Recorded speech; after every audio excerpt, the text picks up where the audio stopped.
Je vous salue au nom de Jésus-Christ et soyez abondamment bénis.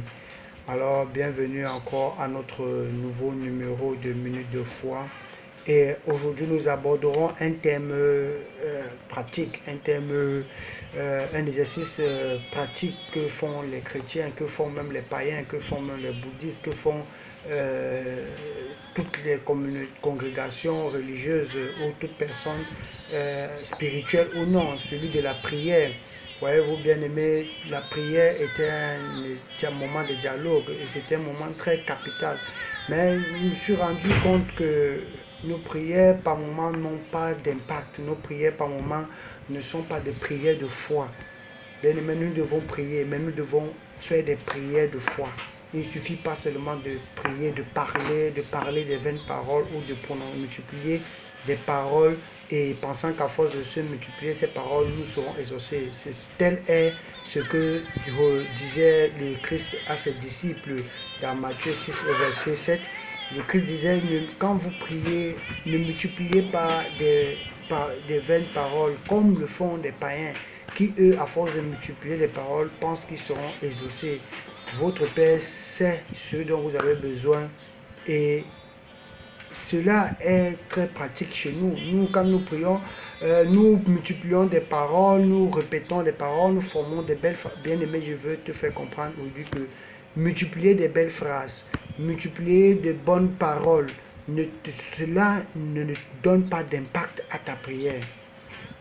Parler avec énergie, parler avec exubération, cela ne donne pas une puissance ou une foi à ta prière. Tout ce qui peut donner foi à ta prière ou puissance ou impact à ta prière, c'est lorsque ta prière est appuyée sur la parole de Dieu. Il est écrit. Voyez-vous, le Seigneur Jésus-Christ, lorsqu'il était tenté dans le désert, il n'a pas repoussé le diable avec ses propres paroles. Il n'a pas repoussé le diable avec ses propres pensées. Non, mais il a repoussé le diable avec le « il est écrit ». Bien aimé, Dieu a déjà réservé plus de 7400 promesses dans tous les domaines de notre vie, dans sa parole. Dans le domaine du mariage, dans le domaine du travail, dans le domaine de la santé, dans tous les domaines, plus de 7400 promesses. En fait, ces promesses sont là pour que lorsque nous faisons face à une adversité, face à une situation de notre vie, que nous ne prions pas par nos propres paroles, mais que nous soutenons nos prières par les promesses que Dieu a faites pour nous. Et lorsque vous lui rappelez sa promesse, il est prompt à l'exécution. Alors, la Bible le dit, que Dieu veille sur sa parole afin de l'exécuter. Le diable, quand il vient, par exemple, vous attaquer ou qu'il vient vers vous, ou lorsque les situations amères viennent face à vous, ils n'ont pas peur de ce que vous dites, ils n'ont pas peur de votre pensée. Tout ce qui les font peur, c'est la parole de Dieu. C'est ça qui est l'épée. C'est ça qui est l'épée, bien-aimé. Alors, change ta façon de prier. Ne multiplie plus les paroles, soutiens ta prière par la parole de Dieu. Bien aimé, le plus grand problème, c'est que nous ne savons pas où se trouvent ces promesses. Nous ne méditons pas, nous ne lisons pas. Or, la Bible nous dit que nous devons garder les paroles de Dieu dans notre cœur.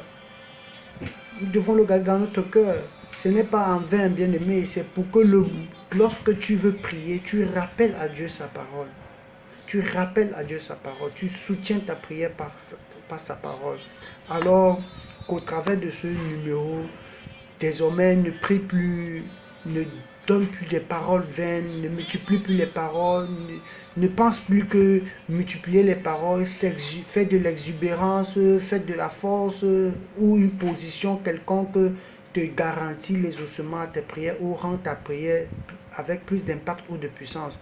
Retiens que ce n'est que lorsque ta prière sera soutenue par la parole de Dieu qu'elle aura plus de puissance et plus d'impact, que cela ne sera plus qu'une proclamation, mais une proclamation de foi. Reçois encore une bénédiction en ce jour et que le Saint-Esprit t'enseigne davantage sur la prière. Soyez bénis au nom puissant de Jésus-Christ. Amen.